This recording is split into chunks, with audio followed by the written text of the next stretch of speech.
CoachVas. Today, I want to just talk to you about hypnosis or hypnotherapy and the myth behind this word. It scares people for no rhyme or reason. So, what is it? Why did I go into it? You see, I've been coaching people to do extraordinary things. In sports, to heal their disorders, for leaders to get their team members to perform. And often, people are struggling to just base on some advice that their leaders might have given them to perform. So they go back after listening to the advice, agreeing with the advice, but when they get home in a day or two's time, they realize that they can't perform. And they don't know why. And the bosses conclude that they may be lazy, stupid, and incorrigible, some of them, that they can't change. And so people give up on others. I've realized that these problems that human beings have, which they are not in control of, is residing somewhere in them. It's called a program.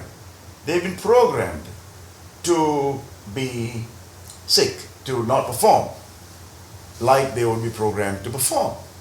So now, if they're performing, there's no qualms. You can go on and continue to be better. Even then, you need some processes to be better. But then, if you're not performing, how do you help somebody? How do you help yourself? So it is something that is lying deep inside our mind, our unconscious mind. Whatever we are conscious of, the 20% is easy to deal with. That 90% that is unconscious is almost inaccessible through normal communication. So what is it? What is hypnosis? To put it simply, it is about a higher level of communication with the part of you that you can't consciously communicate with. So there's a language to this. And so for years, people have mastered this language.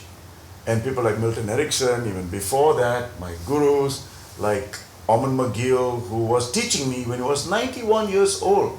I was so privileged to learn from a person like him. And he passes on the year after. And I've got these books that strengthen me, to give me the basis from which all this knowledge is coming from.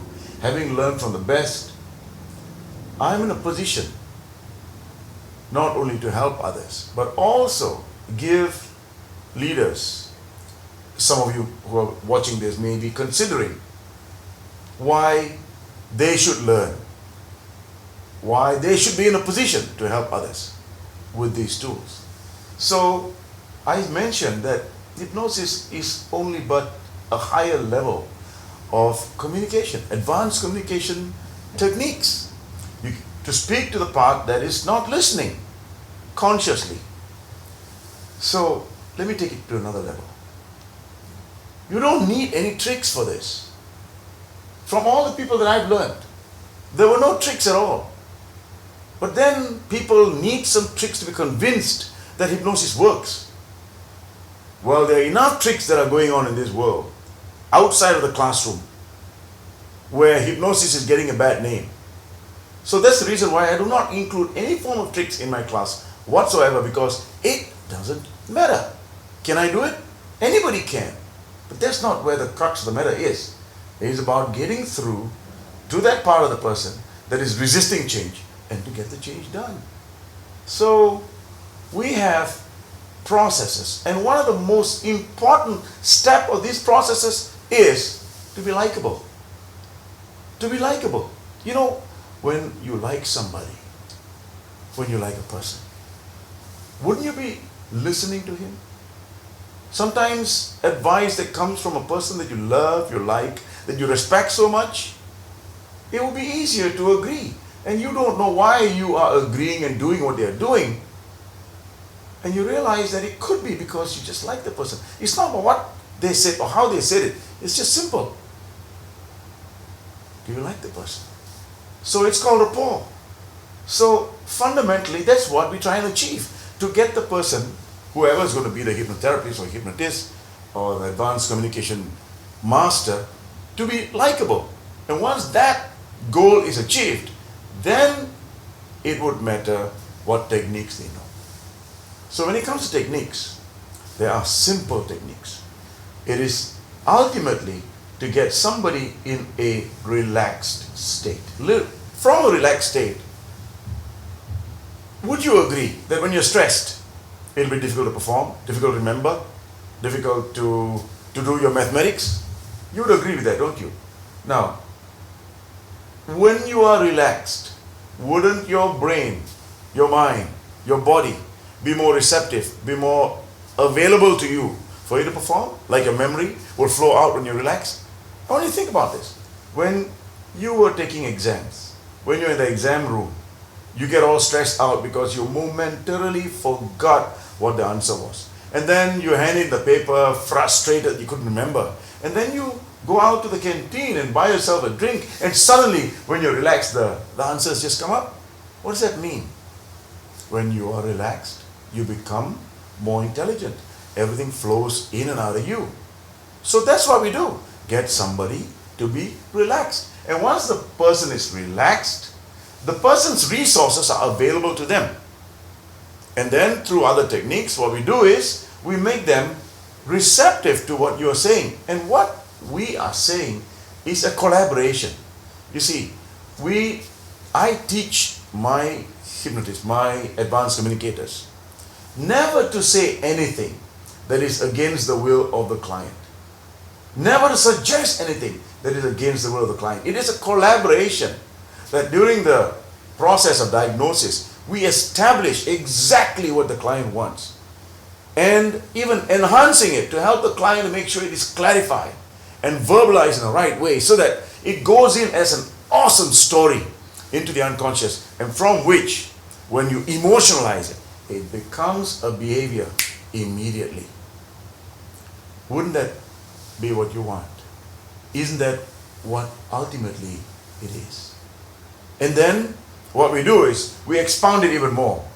We get the people to really realize, instead of just having the goal, there must be a higher purpose. You see, so that question is so important.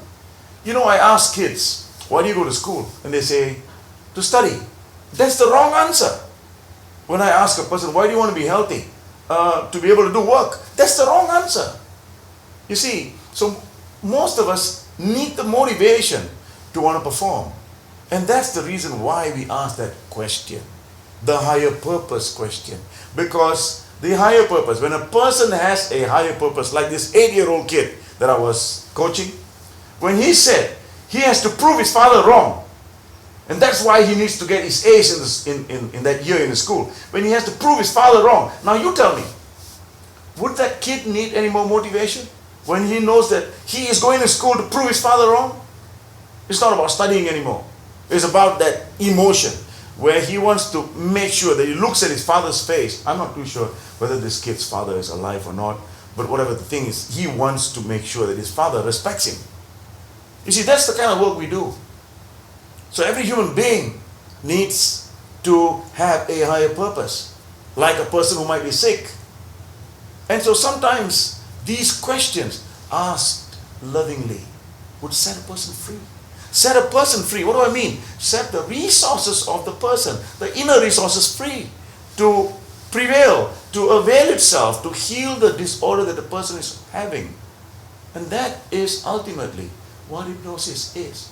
And all other techniques are irrelevant, because you can find them in these books, encyclopedias written on hypnosis. I travel the world, and these are only a few books that I'm showing you where the basis comes from. And my students are running clinics in KL, in Port Dickson, and several other places in Asia. And instead of me running a clinic, what I choose to do, because my vision is to help more and more people liberate themselves and live awesome lives, my purpose is to go out and help people like you who have the inkling, who have the thinking, who may have made a decision to want to genuinely, professionally help people, and to be trained in a proper way without saying, I'm the one who did it, without saying that, to serve another human being, genuinely serve another human being, to help them find the answers for themselves that will liberate them from their difficulties and to live an awesome life. Ultimately, that's what hypnosis is all about. That's my education. That's the kind of gurus that I have sought out to learn from, and I continue to learn from. Learning doesn't end here. We get better and better. Think about this. When you choose to come into a hypnosis program, get your decisions right. What you want to do with it. It's not the fancy stuff. You want the fancy stuff, go somewhere else. You want to know legitimately how to help somebody, help yourself, and stay sustainably cured and doing well, well, there are a few schools where you can go to. Stay tuned. Thank you.